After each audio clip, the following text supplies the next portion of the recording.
আসসালামু আলাইকুম, সবাই কেমন আছেন? এই ভিডিওটি মূলত সতর্ক করার জন্য। আপনারা জানেন কক্সবাজার, বিশেষত কক্সবাজার, টেকনাফ এবং উখিয়াতে কিডন্যাপিংয়ের কেসগুলা বেড়ে যাচ্ছে।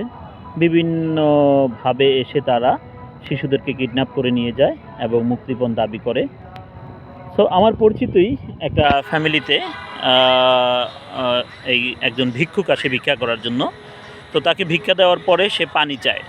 তো পানি চাওয়ার পরে সে পানি খায়, তারপরে সে তার কাছেই আগে থেকে পান ছিল, ওই পান খায়। তারপর ওই ঘরে যিনি ছিলেন তাকেও বলে, "আপনি কি পান খাবেন?" তখন ওখান থেকে পান দেয়। কথায়, কথায় আরকি সম্পর্কটা একটু স্বাভাবিক করে। তখন ওনাকে পান দিলে উনিও খায়।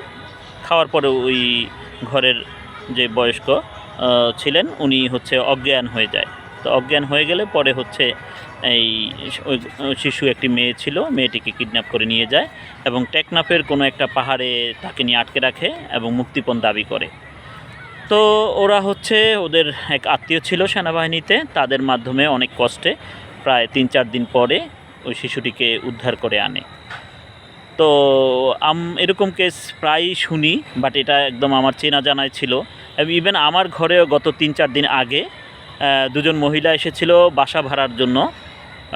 পরে বাসা যখন বলল যে কোনো খালি নাই, তারপরে তারা হচ্ছে আবার পানি চায়।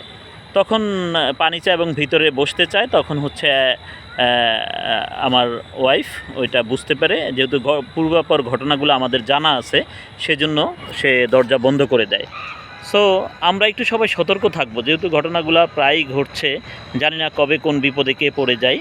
সো আমরা একটু সতর্ক থেকে, যাতে করে এই ঘটনা না ঘটে। অপরিচিত কেউ আসলেই আমরা হুট করে দরজা খুলব না, ভালো করে জেনে বুঝে তাদের সাথে কথা বলবো এবং দরজা খুলব।